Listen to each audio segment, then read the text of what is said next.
What is up? You are back in the front seat with me, Dan Malavé, and this is CarPodChats, episode 10, the milestone episode. And what better way to celebrate than talking about every salesperson's favorite horror story, getting ghosted. You know the one. Customer calls in, sets an appointment, sounds excited, asks for you by name. They say, "We'll be there at 4. Can't wait to see it." You clean the car, you rearrange your whole shift, maybe even skip lunch, then nothing. Not a call, not a text, not even a "sorry, something came up." Just radio silence. My man said, "See you soon," and then turned into Casper. Let's call it what it is. It's an epidemic. Yes, back in the day, if someone said they'd be in, they'd be in. Today, you've got a higher chance of seeing a UFO land on the lot than an appointment showing up on time. And it's not just phone appointments anymore.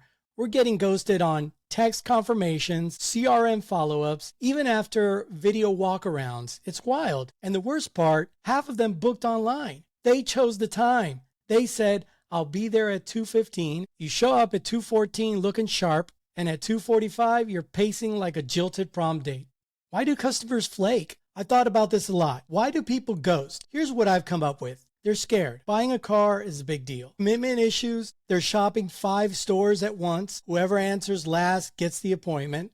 They get cold feet or found a better deal. They never intended to show up in the first place. Some people just want attention. They're dating dealerships. And then there's my favorite. "Oh, sorry, I didn't realize I booked it for today." Come on, you picked it on the calendar. You scrolled to it. How it affects the sales team. Now, let's talk about the real damage. Not the car you cleaned.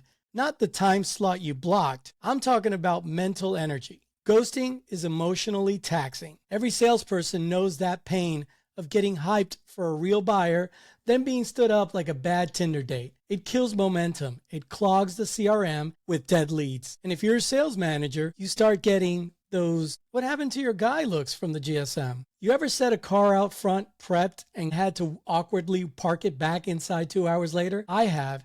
It feels like putting out candles and chilling champagne, then getting a "sorry, can't make it in" text after you already set the mood. Let's talk about what we do after ghosting. Do you call? Do you text?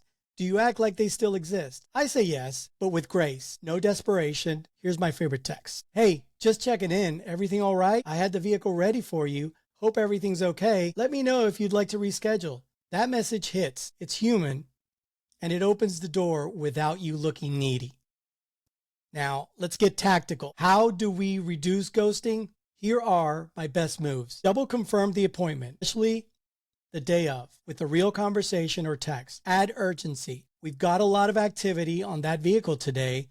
Just wanted to make sure we're still good for 3. Create investment. Send a video walk round. Ask them to send their license for the test drive prep. Use calendar invites. Sounds silly, but it works. Pre-frame the visit. We prep the vehicle, set aside time, and get the manager involved. So I just ask if anything changes, just let me know. Fair? All right, let me tell you a real story. I had a customer ghost me hard. Confirmed appointment, 5 p.m., wanted an MDX. I stayed late, set the vehicle out front, nothing. No call, no show, no response. 2 weeks go by. I figure he bought somewhere else. Then out of nowhere, I get a call. "Hey Dan, is that MDX still there? My wife's in labor, but we want to pick it up after discharge." I'm like, "What?" Long story short, I sold it to them 3 days later, full price, and they left a 5-star review. The lesson: some ghosts reappear, but you can't count on it. Follow up, but protect your mental energy. Ghosting sucks. It really does. But it's part of the game now. What we can do is control how we respond.